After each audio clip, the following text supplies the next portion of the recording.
So now over to Milt Bowling. And Milt is director with Health Action Network. He is the founder of Clean Energy, and here he comes. And he's been around this scene for a long, long time. He's the grandfather of fighting this deal. Hi. I'm much too young to be a grandfather. I just want to turn that up a little bit. Yeah, I will. Yeah, okay, thanks. Okay, thanks. Welcome today. This is a very important issue for the health and well-being of every British Columbian. In fact, every living thing in the province. I've been involved with the health effects of wireless, electromagnetic fields and radiation for over 14 years now. I've done a study daily. During that whole period of time, there's lawsuits going on in the States right now. If people think that this is an opinion, and an opinion only, there are legal precedents already finding in favor of people who've been damaged by wireless. The Alaska Supreme Court found in favor of an employee who was subject to non-thermal electromagnetic fields. The Alaska Supreme Court did. It went through appeals and they verified that. In California, there's 2 workers' compensation claims for people who were adversely affected by cell phones, none of which heeded those people. Our supposed safety regulations, Health Canada Safety Code 6, is based on heat, and it's based on short-term exposure, 6 minutes. So effectively what Health Canada says is if this radiation doesn't cook you within 6 minutes, there's no harm. That's ridiculous. When the vast majority of scientific studies show that it's the non-thermal effects, it's the effect that the way that the radiation is sent, and I won't get into the complexities of the science, other than to say that the way that the information, voice, text, data, which some of which would be coming off a smart meter, affects your cell membranes, and your cell membranes close up, and that affects intercellular communication, adversely affects your immune system, and leads to illness. Now, this exposure is also accumulative, and more of us, all of us, are going to get electro-hypersensitive as time goes on. One of the main issues I have with these smart meters, other than the fact that they transmit wirelessly, is that you can't really opt out. You can't get away from it, because if BC Hydro, even if they're trying to charge you a colossal amount of money to quote-unquote opt out, if your neighbors don't opt out, you're still going to be subject to that radiation, because the whole idea is to put it into a smart grid, a smart mesh.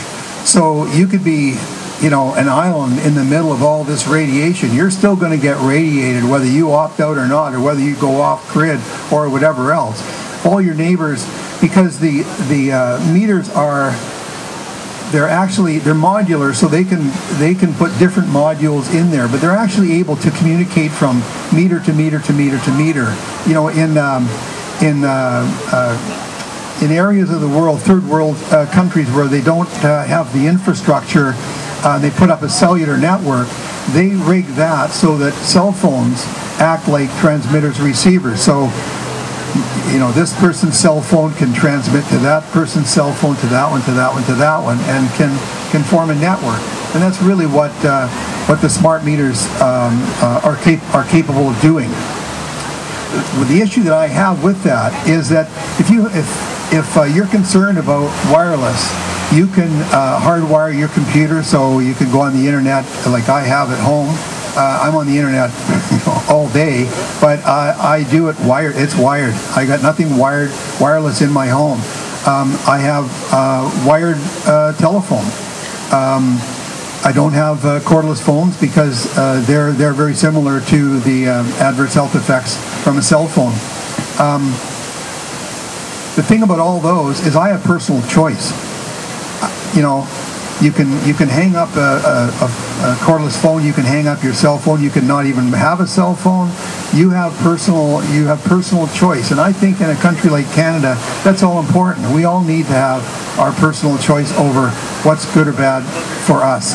But wireless meters are transmitting 24 hours a day, all day, every day.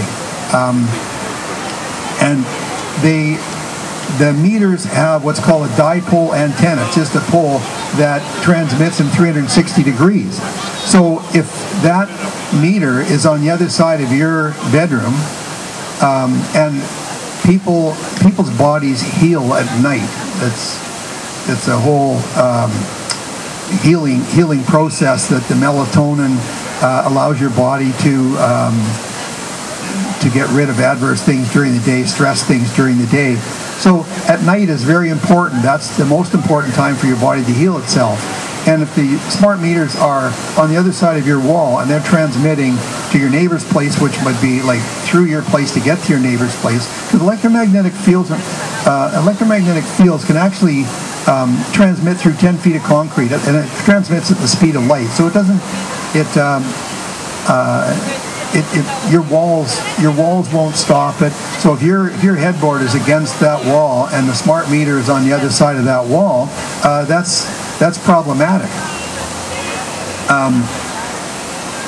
And I'm not sure of any other government that would actually mandate something that the World Health Organization has classed as a possibly human carcinogen. At the end of May this year, 30 scientists and researchers that have spent their lives researching the adverse health effects, or the health effects, mostly they're adverse, of this radiation met in Lyon, France. It came from 14 different countries, and they concluded that it's scientifically plausible for this radiation in that spectrum to cause cancer. Now that isn't considering any other adverse health issues like chronic fatigue and all the other things that could happen to us because of the lack of intercellular communication. So these people, world experts, got together and classified it as a 2B carcinogen. So if you go on, it's called IARC, International Association for Research on Cancer. If you go on if you Google IARC monographs, you'll see the different classifications. And there's classifications that also show safety.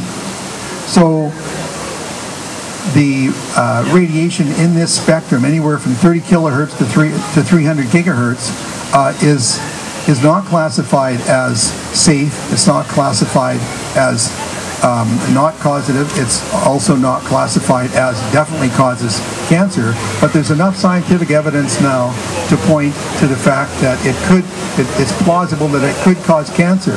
So what government would put a smart meter that could cause cancer to you, your children, your grandchildren, your neighbors, on the other side of your wall of your home, of every home and every business in British Columbia, 1.8 million homes and businesses throughout the province. You know, industry and government apologists look to the IARC monographs and they say, well,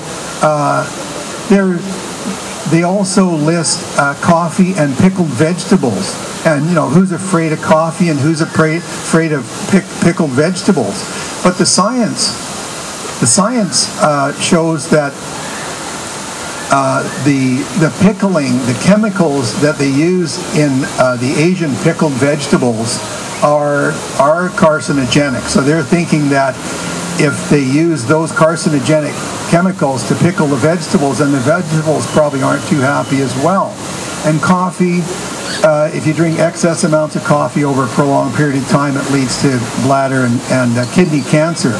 But you know, you'd think they would have chosen any of the other 264 that are listed in the IARC monograph, the 2B possible human carcinogen, and some of those include welding fumes, DDT, engine exhaust, chloroform, vinyl acetate, polybrominated biphenyls, which are fire retardants. Like, I don't want any of those in my breakfast cereal, but they leave those ones out. They just pick two that sound benign. To me, that's totally disingenuous.